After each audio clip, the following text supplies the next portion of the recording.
우울증에 대한 여러 가지 많은 보고들이 있지만 그 중에 하나를 좀 읽어드리겠습니다. 전체 인구의 5분의 1이 우울증을 겪고 10분의 1이 살면서 한 번은 공황장애 내지는 공황 발작을 경험한다고 합니다. 세계적으로 약 1억 2천만 명 정도가 우울증으로 고통을 받고 있고요.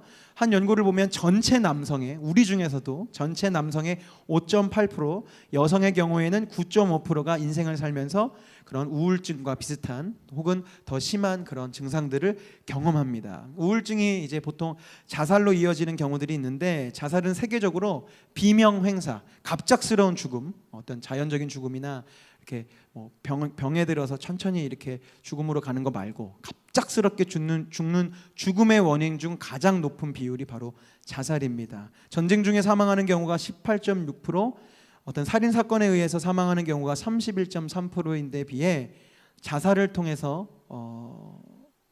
목숨을 잃는 경우가 49.1%.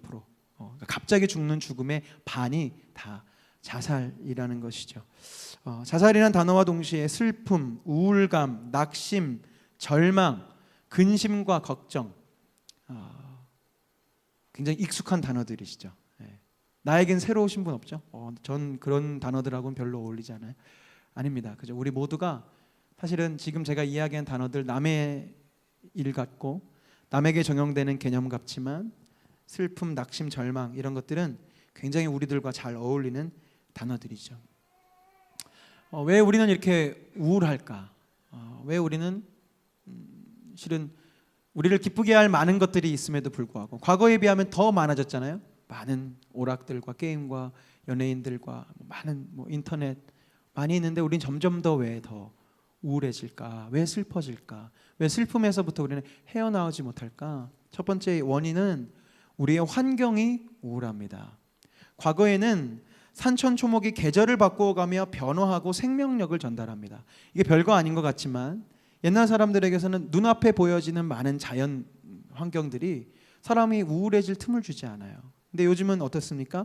도시화되고 산업화되었기 때문에 굳이 공원이나 산으로 나가지 않으면 자연을 볼 수 없습니다. 우울증에 걸린 분들이 정신과나 아니면 심리 상담에서 추천하는 방법 중에 하나가 뭐냐면 공원에 가라, 산에 가라, 자연을 봐라, 걸어라. 이런 이야기하는 이유가, 물론 걷는 것 자체가 여행하는 것 자체가 이렇게 감정을 리프레시하는 것도 있지만 자연문을 보면서 뭔가 회복되어지는 것들이 있기 때문이에요. 그러나 여러분, 우리 중에서도 정말 내가 부지런하게 시간을 내서 공원을 가거나 산에 가지 않으면 오늘 하루 종일 본 것은 사실 자연물이 아니라 다 인공물이었을 거예요. 건물과 컴퓨터와 무슨 다 그런 사람들이 만들어낸 그런 딱딱한 것들 말이죠.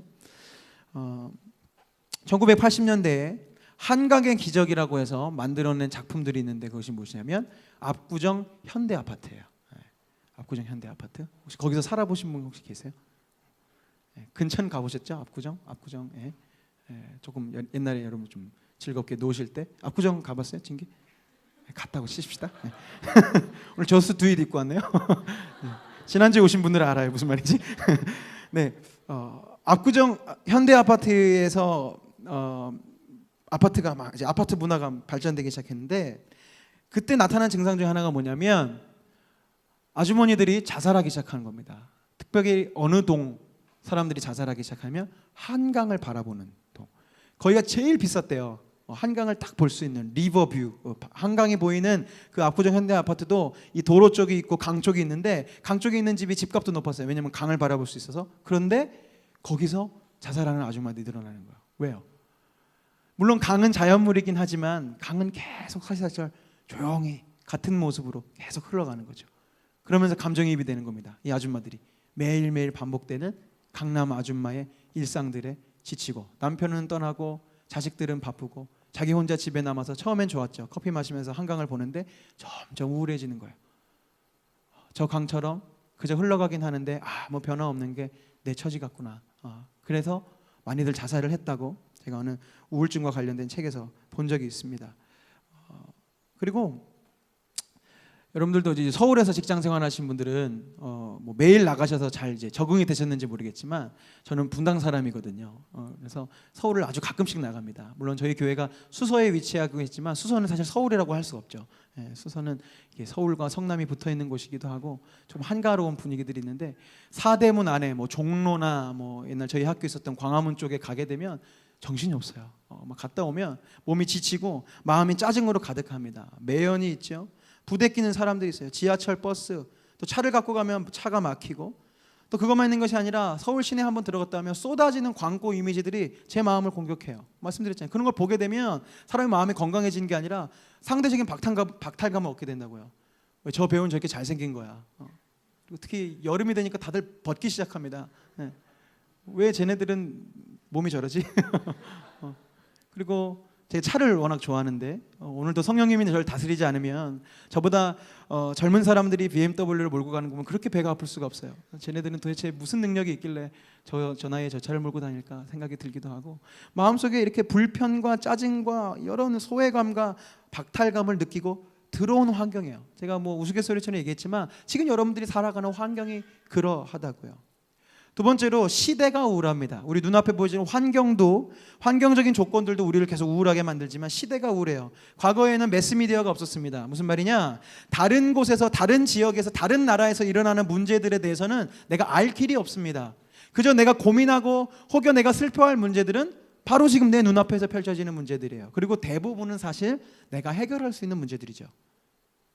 물론 해결할 수 없는 문제들도 있었겠지만 그래도 대부분은 내가 조금 노력하거나 아니면 차라리 포기하거나 아예 뭐 도망을 치거나 뭐 그러면 해결될 수 있는 그냥 나의 문제들이었습니다. 그런데 현재는 어떠하냐면 매스미디어, 특별히 인터넷이 발달되면서 세계 곳곳에서 일어나는 사건과 사고들을 바로 내 눈앞에서 일어나는 사고처럼 보게 되는 거예요. 여러분, 이것이 별일 아니라고 생각 들겠지만은 이것이 우리의 감정에 아주 치명적인 영향을 미칩니다. 왜냐? 왜 내가 다른 나라에서 일어난 문제와 사건들을 본 것이 나에게 슬픔을 주느냐? 단지 그 일이 슬프기 때문이 아닙니다. 문제는 무엇이냐면 내가 문제를 보기는 했는데, 사건을 알게 되긴 했는데 정작 해결하지 못하는 모습을 보게 되기 때문에 그래요. 이런 우리 시대의 슬픔에 대해서 상처 입은 치유자라는 책을 쓴 헨리 나우엔 신부님이 이렇게 글을 썼습니다. 제가 읽어보겠습니다. 우리 시대의 가장 현저한 현상들 중 하나는 다양하고도 상반된 사상, 전통, 종교적 확신 그리고 생활 양식들을 너무나 많이 접하고 있다는 것입니다. 대중매체를 통하여 사람들은 인간이 겪는 가장 역설적인 경험들을 직면하게 됩니다. 예를 드신 거예요. 한 사람의 생명을 살리기 위해 가장 정교하고 값비싼 심장 이식 수술이 이루어진다는 보도를 듣는 동시에 수천 명의 사람들이 굶주림에 죽어가는데도 그들을 돕지 못하는 이 세상의 무력함을 동시에 보게 되는 거죠. 다른 행성으로 여행을 떠나는 인간의 능력을 목격하기도 하지만 이 땅에서 벌어지고 있는 어리석은 전쟁조차 종식시키지 못하는 인간의 무능함을 보게 됩니다. 인권 및 기독교 윤리에 대한 차원 높은 토론들이 여러 큰 행사를 통해 이루어진다는 소식은 듣지만 여전히 브라질과 베트남 그리고 북한에 있는 고문실에 대한 소식도 접하게 되죠. 댐을 세워 강의 흐름을 바꾸고 비옥한 토지를 만들어내는 인간의 능력에 놀라기도 하지만 지진과 홍수, 폭풍에 의해 인간이 한 세대 동안 건설한 것이 다 파괴되는 모습을 또한 보게 되는 거예요. 이러한 세상을 접하며 많은 젊은이들이 그들이 살고 있는 세상이 뭔가 심각하게 잘못됐다라고 느끼는 거죠. 의식적이든 무의식적이든 느껴가는 겁니다. 뭔가 세상이 잘못됐어. 여기서는 이렇게 사람을 살리고 있는데, 여기서는 좋은 일들이 일어나고 있는데 지금 또 내 눈앞에서는 해결하지 못하는 문제들이 일어나고 있기 때문에 그 괴리감 속에서 우리의 마음이 원인을 알 수 없는 슬픔으로 계속 들어가는 겁니다. 헨리 나우엔 목사님 이렇게 쓰셨습니다. 이에 대한 반작용으로 젊은이들은 늘 불안하고 신경과민에 걸려있고 정신을 차분히 집중하지 못합니다. 이로 인해 점점 심해지는 우울증으로 고통받는 사람들을 도처에서 보게 됩니다. 여러분에게 우울증 증상, 내가 이유를 알 수 없는 슬픔과 괴로움들이 몰려오는 것에 대해서 사실은 크게 걱정하실 필요가 없어요. 여러분들이 지금 살고 있는 우리 시대가 그만큼 우울하고 슬픕니다. 문제는 너무 많은데 그것은 해결되지 않아요. 뭐 저도 페이스북 열심히 하지만 페이스북을 보다 보면 얼마나 우리가 곳곳의 문제들을 듣게 되고 보게 됩니까? 그럼 여러분 마음이 시원해지기보다는 계속 무거워지시고, 또 어느 한편의 비판들을 들으면서 내가 중립적이라 할지라도 서로가 욕하는 모습들을 보면서 내 마음은 점점 슬퍼지는 것이죠. 헬르네아어에는 이 시대를 살아가는 우리 모두가 상처받은 세대라고 이야기해요. 여러분이 스스로 나 어릴 적에 그런 상처받은 경험이 없었고 나는 그래도 평온한 삶을 살았고 라고 한다 할지라도 예외가 될 수 없어요. 여러분들은 이미 상처받은 세대로서 지금 이 시대를 살고 있는 것입니다. 환경과 시대가 슬프지만 우리의 개인적인 삶도 슬프죠. 그 세상, 그 슬픔을 만들어내는 그 사회 안에서 살아가는 우리들 안에는 또 어떤 슬픔들이 찾아오느냐. 첫 번째, 개인적인 한계와 타인과의 비교에서 오는 슬픔이 찾아옵니다. 아까 말씀드린 대로 과거에는 그저 내가 할 몫만 잘하면 됩니다. 내 밭을 내가 수고해서 가꾸면 그만이고 내 양떼를 내가 잘 지켜내면 그만이죠. 내가 개인적인 한계를 느끼면 그 한계 안에서 성실하기만 하면 돼요. 내가 노래를 못하는데 굳이 노래를 잘하려고 할 필요도 없고 내가 굳이 다른 것을 못하는데 그것을 잘해야 되는 이유도 없습니다. 그저 나한테 주어진 것만, 우리 집안이 대대로 해오는 일들만 잘하면 됐어요. 그러나 지금은 인생 자체가 경쟁입니다. 아이들은 유치원 때부터 영어학원, 음악, 미술학원에 다녀야 합니다. 왜냐하면 유치원에서는 성적을 매기지 않지만 초등학교에 들어가자마자 평가가 시작되기 때문에 그래요. 저는 몰랐습니다. 평가제 다 없어졌다 그래서 그런 거 없어진 줄 알았거든요. 근데 제가 얼마 전에 이야기를 들었어요. 초등학교 1학년의 눈물이라는 어떤 그런 내용이었는데 무슨 눈물이냐면 선생님 저도 칭찬 스티커 받고 싶어요 라는 눈물의 일기였어요. 뭐냐면 요즘 초등학교 저학년 그 반을 선생님들이 잘 컨트롤 하시기 위해서 하는 방법이 있는데 선생님 말씀을 잘 듣거나 급식을 빨리 먹거나 뭔가 이렇게 잘하면 칭찬 스티커를 주는 거죠. 이해할 수 있습니다. 그런데 그것을 어디에 붙이느냐? 학급 뒤에 게시판에 공개적으로 붙이는 거예요. 그러니까 어린아이들도 아는 거죠. 누구는 별이 많고 누구는 별이 적고 누구는 그래서 별이 많으면 상을 받고 별이 없는 애들은 혼이 날 수도 있다는 것을 어린 시절부터 1학년, 2학년 때부터 배워가기 시작하는 겁니다. 그러면서 그 아이가 그렇게 눈물로 일기를 썼다는 거예요. 오늘은 내가 어제보다 5분 빨리 밥 먹었는데 선생님은 몰라. 나는 공을 잘 차는데 선생님은 몰라. 나는 오늘 선생님 말씀을 잘 들었는데 선생님은 몰라. 그 아이들의 그 슬픔은 무엇을 만드느냐면 어린 시절부터 우리 대한민국 사회가 경쟁을 일으켜요. 왜요? 그것을 통제하는 사람들이 그게 편하거든요. 회사도 마찬가지, 학교도 마찬가지. 경쟁을 일으켜서 누군가 특출나게 하는 사람들을 통해서 어떤 일들을 하면 쉽게 문제들을 해결할 수 있기 때문에 한 명 한 명이 어떻게 자라나고 한 명 한 명이 어떻게 교육받고 한 명 한 명이 어떤 비전과 달란트를 가지고 있는지에 대해서는 궁금하지 않죠. 그것은 효율적이지 않으니까.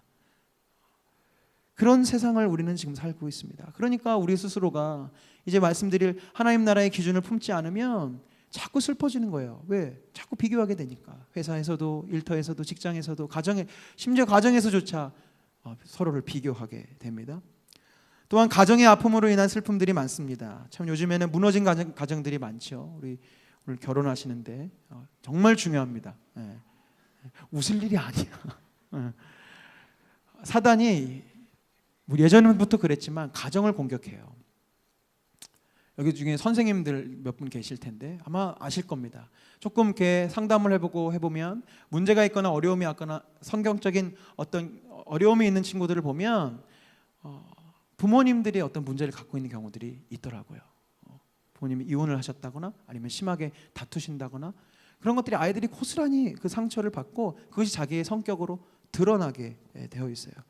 편부모 가정들도 많아지고 할머니가 키우는 아이들도 점점 많아집니다.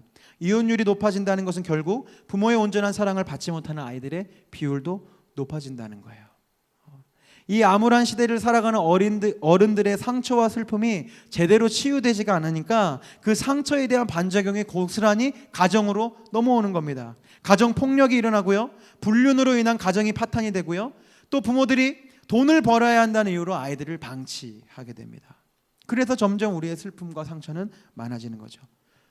또 상실에 따른 슬픔들이 있습니다. 어찌할 수 없는 슬픔들이죠. 지난달에 있었던 세월호 사건처럼 우리도 슬픈데 정말 아이들을 잃은 부모님들의 슬픔 우리가 가히 가늠할 수가 없습니다. 사랑하는 이들의 죽음과 아픔들을 통해서 우리는 슬픔을 느낍니다. 또 신체적으로 연약해질 때 우리가 슬픔에 빠져요. 그런데 말씀드린 대로 우리가 신체적으로 연약해지는 것이 그저 자연스러운 일이 아니라는 겁니다. 지금 살아가는 우리의 이 시대, 도시화되고 산업화되고 경쟁사회 속에서 우리의 몸은 쉽게 연약해진다는 거예요. 과거에 비해서. 그래서 내 몸이 무너지고 밸런스가 깨지고 호르몬의 조절이 무너지면서 감정적인 슬픔에 빠지게 되는 것이죠. 제가 지금 쭉 말씀드린 내용은 무엇이냐면 우리가 이 슬픔을 피할 길이 없다는 얘기입니다. 슬픔을 벗어날 길이 없어요. 환경과 시대와 또 여러분들 개인적인 삶의 자리에서 계속해서 슬픔을 만들어내고 있습니다. 그렇다면 그 슬픔 속에 던져진 우리가 그저 그렇게 그러면 슬퍼하기만 해야 할까? 아니라고 말씀드렸죠. 우리는 반드시 치유받아야 하고요. 또 치유받을 수 있습니다. 왜 치유받아야 하느냐? 해결되지 않은 내 마음의 슬픔은 나도 모르는 내 안의 상처들은요, 나의 사고와 감정을 병들게 해요. 잠언 17장 22절 말씀입니다. 여러분들 한번 읽어주시겠어요?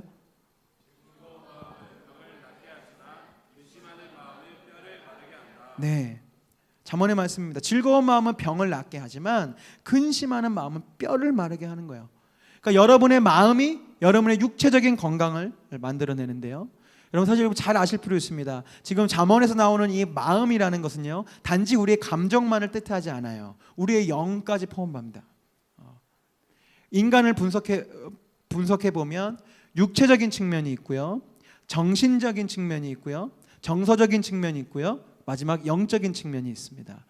하나님을 믿지 않거나 하나님을 거부하는 사람들은 마지막 차원을 잘 이해하지 못하지만 사실은 그 나머지 셋, 육체와 정신과 정서에 대한 부분들, 이 부분들의 근본적인 영향을 미치는 것이 무엇이냐면 바로 우리의 영적인 측면입니다. 사탄이 우리에게 슬픔을 준다는 것은 정서적으로 슬픔을 주는 것이 아니에요. 지금 이 시대를 통해서 여러분들이 얻는 슬픔들은 그냥 감정적으로 좀 슬프다. 그런 건 어떤 슬픔이냐면 여러분들이 슬픈 영화를 보거나 어떤 슬픈 얘기를 들었을 때 슬퍼하는, 그게 정서적인 슬픔이죠. 말씀드린 이런 슬픔들, 근원적인 슬픔들은 나의 영적인 곳에서 일어나는 슬픔이란 말이에요. 근데 이런 것이 해결되지 않으면 병이 든다는 겁니다. 우리의 몸도, 우리의 정신도, 우리의 정서도. 몸은 일단 오늘은 넘어가고요.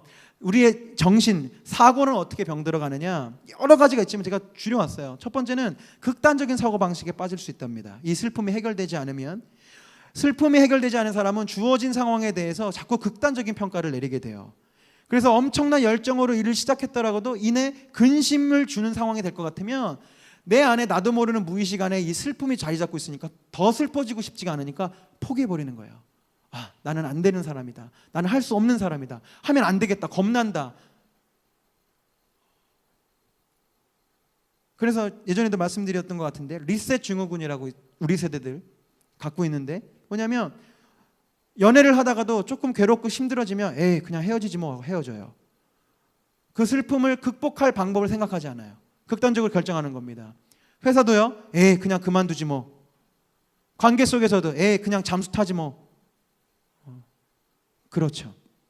두 번째는 슬픔에 빠진 사람들은 잘못된 일반화에 빠집니다. 자신을 슬프게 한 경험을 다시 만나게 될까봐 그런 경험을 한 번 하게 되면, 한두 번 하게 되면 또다시 그런 슬픔을 볼 것 같은 상황을 아예 하질 않는 거야. 또 그럴 거야. 또 날 슬프게 할 거야. 이런 거죠. 어떤 젊은 청년이 한 여성을 좋아하다가 거절을 당합니다. 사귀다가 아주 매몰차게 차였어요. 그러면 앞으로도 누군가를 만나더라도 계속 그런 일이 반복될 것 같아서 다른 새로운 만남을 하지 못하는 것들. 지극히 자연스러운 것 같지만 우리 안에 있는 슬픔이 해결되지 않았을 때 우리는 뭐 연애뿐만 아니라 모든 것을 결정할 때 그 다음 단계로 나아가지 못하게 되죠. 세 번째, 잘못된 미래로 예측을 합니다. 자신 안에 있는 슬픔과 우울이라는 렌즈로 모든 것을 판단하고 예측해요. 물론 여러분 이것을 여러분 스스로가 느끼는 사람도 있겠지만 여러분 느끼지 못한다 할지라도 여러분 안에 이런 영적인 이 슬픔이 해결되지 않으면 나도 모르게 자꾸 내가 무언가를 바라볼 때 부정적으로 바라보게 되는 거예요. 그 원인이 여러분들의 성격이 부정적이어서가 아닙니다. 여러분 안에 슬픔이 있어서 그래요. 괴로움이 있어서 그래요. 그러니까 뭘 봐도 괴로워질 것 같아, 슬퍼질 것 같아. 여러분 사실 모든 것에는 그게 다 담겨 있어요. 모든 일에는 슬픔과 기쁨이 공존하고 있습니다. 사실. 그러나 이 슬픔의 렌즈를 가진 사람들은 뭐만 보이냐? 슬퍼 보이는 일들만 계속 보이는 거죠. 네 번째 어떤 생각에 빠지냐면 잘못된 의무감과 책임감에 빠집니다. 우울증에 걸리는 사람들 보면 굉장히 의무감과 책임감이 깊은 사람, 오히려 성실하고 충성을 열심히 하는 사람들이 우울증에 걸리기가 쉽다 그래요. 근데 아마 이거 상호관계가 있을 겁니다. 우울증으로 해서 또 그렇게 될 수도 있고요. 무슨 말이냐? 자신 안에 있는 슬픔이 더 커지는 것을 두려워한 나머지 그 슬픔이 생기지 않도록 엄청나게 강박적으로 자신의 노력을 다하는 거죠. 내 가정 안에 슬픔이 일어나면 안 되니까 엄마로서 엄청나게 강박적인 행동들을 하는 거예요. 내가 맡은 내 자리에서 또다시 슬픈 일들이 일어나면 안 되니까 내가 책임을 지려고 엄청난 노력들을 하는 거죠. 그러면서 계속 우울함 속에 빠지게 됩니다. 감정 역시 계속 병들어집니다. 방치된 마음의 슬픔은요, 걷잡을 수 없는 눈물이나 분노로 표출돼요. 눈물로 표출되면 그나마 좀 낫는데 지난주 다루었던 그 분노의 주제가 이 슬픔에서부터 기인해요. 해결되지 않은 슬픔 때문에 내가 누군가에게 화를 내게 됩니다. 인간은 본능적으로 그 슬픔을 풀어내야 되는데 그것을 분노로 풀어내는 것이죠. 그리고 슬픔 가운데 빠진 사람은 무슨 감정을 느끼느냐? 자신의 삶이 가치가 없다고 느껴요. 그래서 자살에까지 이르게 되는 겁니다. 인생의 목적이 불분명해지니까 무기력감에 빠지고요. 그저 지금 여기 오늘에만 집중해요. 각종 중독 증세가 이런 감정에서부터 흘러나온 겁니다. 내일은 없어. 내일은 슬픈 거야. 내일은 어두워. 지금 즐기면 돼. 라고 생각하는 것이죠. 슬픔은 불안을 만들고 불안은 공황장애를 만들어낸답니다. 또 신앙적인 차원에서는 하나님이 나를 미워하거나 멀리하신다고 느껴지는 감정으로 발전돼요. 그렇기 때문에 여러분, 우리 안에 있는 슬픔은 결코 방치되어서는 안 됩니다. 오늘 여러분들 이제 말씀을 들으실 텐데 이제 여러분들 마음 가운데 주어지는 어떠한 종류의 슬픔이든지 그 슬픔은 반드시 해결해야 돼요. 근데 말씀드린 대로 이 슬픔이 전적으로 이것이 악하거나 문제가 되어서가 아니고요. 이것을 그냥 그대로 두면 이것이 여러분 안에서 이런 많은 문제들을 만들어내기 때문에 잘 다뤄져야 된다는 것입니다. 그런데 여러분들에게 용기를 좀 드리고 싶은데요. 이 슬픔은 반드시 치유되어져야만 하는데 반드시 치유되어져야 할 것을 왜 하나님은 굳이 우리에게 주셨을까? 그것을 좀 생각해 볼 필요가 있습니다. 그렇죠? 하나님 오늘 우리 주제처럼 우리의 마음의 슬픔들을 고쳐주시기를 원하고 기꺼이 치유해 주시기를 원하는데 왜 그렇다면 하나님은 아예 처음부터 우리를 슬픔 가운데 빠지지 않도록 어려움 가운데 빠지지 않도록 막아주시면 우리 그런 슬픔 없을 텐데 왜 그렇게 두실까? 많은 일들이 있습니다. 요즘 뭐 하나님의 뜻이라는 단어 때문에 너무 큰 문제들이 좀 일어나고 있는데 여러분, 하나님의 뜻은요 어떤 그런 것에 있는 게 아니고요. 하나님의 뜻은 여러분들이 슬픔 가운데서 회복하고 승리해서 또 다른 슬픔을 가진 누군가를 돕는 데 있습니다. 이게 굉장히 복잡하죠. 보세요. 왜 결론 부분에서 말씀드리겠지만 여러분들이 슬픔을 단 한 번도 겪지 않았어요. 진기를 또 얘기를 드릴게요. 우리 진기가 너무 착하게 자라가지고 실제로 착합니다. 사람을 외모로 판단해서는 안 됩니다. 나중에 진기 엄청 유명해질 거야. 엄청 착하게 자라서 모든 상처와 슬픔이 없습니다. 자, 그런데 우리 진기가 이제 아이들 농구를 가르치러 갔는데 굉장히 슬픔을 가진 아이를 만났어요. 그 슬픔을 이해할 수 있을까요? 없을까요? 없어요. 절대 이해할 수 없습니다. 고개는 끄덕이고 그래 너희 부모님이 힘드시구나. 알긴 아는 거지 내가 느낄 수 없다고요. 내가 그 슬픔을 경험하지 않으면 다른 형태라도 내가 그런 내 마음을 정말 힘들게 했던 슬픔의 경험들을 하지 않은 사람들은 결단코 다른 슬픔에 빠진 사람들을 위로하거나 그에게 하나님 전할 수 없습니다. 왜? 공감할 수가 없어요. 그래서 하나님 여러분에게 슬픔을 허락하십니다. 하나님이 뜻으로 슬픔을 여러분에게 주신다는 것보다 슬픔을 허락하신다고요. 왜요? 그 슬픔이 극복되어지고 그 슬픔이 하나님 안에서 다루어졌을 때 여러분 그 한 사람이 누군가의 슬픔을 치유할 수 있는 사람이 되기 때문에 그렇습니다. 아까 말씀드린 대로 헬리나온에는 이런 놀라운 신비를 가지고 상처 입은 치유자라는 단어를 붙였어요. 처음으로. 예전에는 치료하는 사람, 고치는 사람, 즉 목사나 어떤 상담자나 의사들은 완전해야 된다고 생각했습니다. 목사님은 그런 문제 없어야 될 것 같고, 의사는 아프면 안 되잖아요. 그럼 생각해보세요. 아픈 의사가 여러분들을 고친다고 생각하면 이게 좀 납득이 돼요? 목사가 여러분들 찾아가는데 목사가 막 슬픔 가운데 허덕이면서 그래, 네 얘기도 들어줄게. 우리 이미지 속에 우리를 치료하고 우리를 치유하고 우리를 도움을 줄 사람은 늘 완벽해야 하잖아요. 근데 이 헬리나 신부님이 본인 스스로가 목회자면서 신학 교수면서 또 장애인 공동체에 봉사를 하는 그 공동체의 일원으로서 경험하게 된 것이, 목사도 신부도 사역자도 의사도 다 하나같이 상처를 갖고 있어. 그런데 그 상처가 불필요한 게 아니었어. 내가 느꼈던 그 상처를 저 사람을 통해 보게 되는 거야. 아, 저 사람도 저 상처가 있구나. 나도 그 상처가 있는데. 공감하게 되고 대화하게 되고 이해하게 되고, 그때 비로소 치유가 일어난다는 그 경험들을 하면서 상처 입은 치유자, 완벽한 치유자는 없어. 상처 입은 사람이 치유자가 되는 거야 라는 얘기를 합니다. 헬리나오의 신학적인 성찰이 아닙니다. 성경에서 쓰임받은 사람들은 다 상처와 슬픔을 가지고 있었던 사람이에요. 여러분 용기가 되실 거예요. 한번 보여주십시오. 제가 읽어드리겠습니다. 아브라함은 나이가 많았음에도 불구하고 자식이 없다는 슬픔을 늘 안고 살았습니다. 야곱은 마음이 늘 불안했고요. 레아는 얼굴이 예쁘지 않아서 남편의 사랑을 받지 못했습니다. 우리는 웃지만 레아는 얼마나 슬플지 생각나세요? 세상에 결혼을 했는데 자기 여동생과 같이 결혼했어. 한 남자랑. 근데 그 남편이 누구만 좋아해? 라헬만 좋아해. 왜? 성경에 보니까 라헬이 예쁘대. 얼굴이 곱고 몸매가 아름답대. 성경 디테일하다 그랬잖아. 얼굴만 예쁜 게 아니라 몸매가 아름다웠어요. 근데 레아는 얼굴이 예쁘지 않아서 남편의 사랑을 받지 못합니다. 첫날 밤도 불 다 끄고 맞이했어요. 얼마나 슬펐겠어요. 네. 뒤에서 너무 좋아하셔가지고 그 슬픔이 있었습니다. 요셉은 학대를 받은 어린 시절의 아픔과, 그죠? 학대를 받았어요. 형제들에게. 억울한 감옥살이의 슬픔을 경험해야 했고요. 엘리야는 자살을 생각했던 사람이었고, 예레미야는 우울증을 가지고 있는 사람이었으며, 나오미, 룻의 시어머니였던 나오미는 과부였고 두 아들을 잃어버린 비참한 여인이었습니다. 마르다는, 성경에 신약에 와서 마르다는 염려가 많았고요.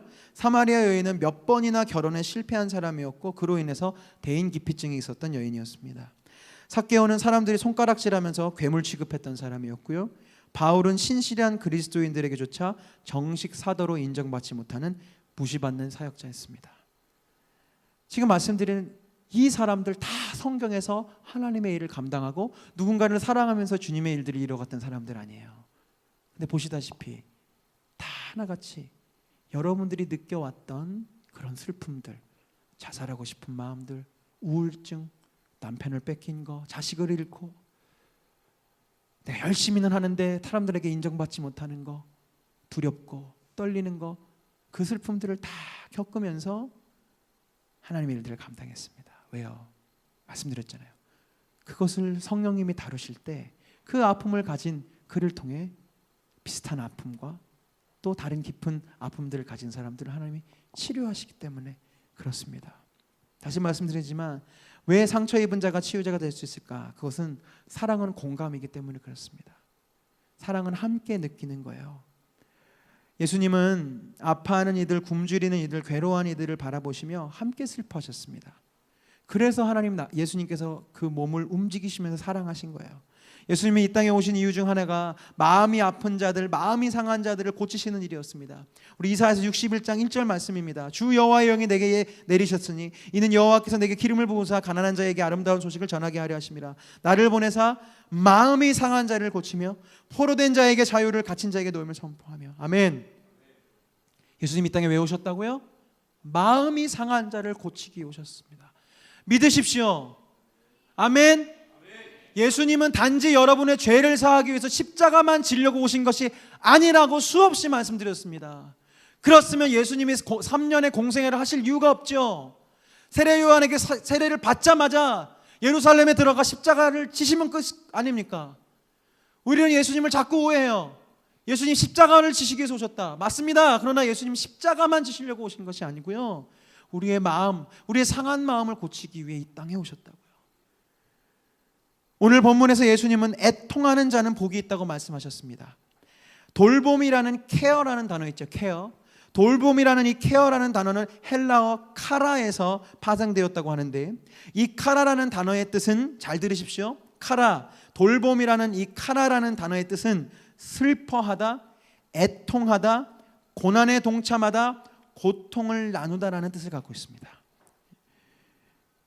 즉 돌봄이란 병들고 혼란스럽고 외롭고 고립되고 잊혀져 버린 사람들과 함께 애통하는 것입니다. 그래서 애통하는 자는 복이 있다는 겁니다.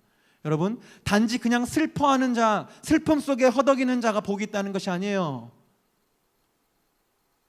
그 슬픔을 가진 자가 또 다른 슬픔을 가진 사람, 내가 온전히 회복되지 않는다 할지라도, 내가 여전히 그 슬픔을 갖고 있는다 할지라도 그 사람의 슬픔을 내가 함께 아파하고 함께 나누기 시작할 때 나는 슬픈 사람에서 애통하는 사람이 되는 거예요. 그 모습을 누가 보여주셨냐면 예수님 보여주신 겁니다. 예수님은 우리가 당하는 모든 고난을 다 함께 경험하셨습니다.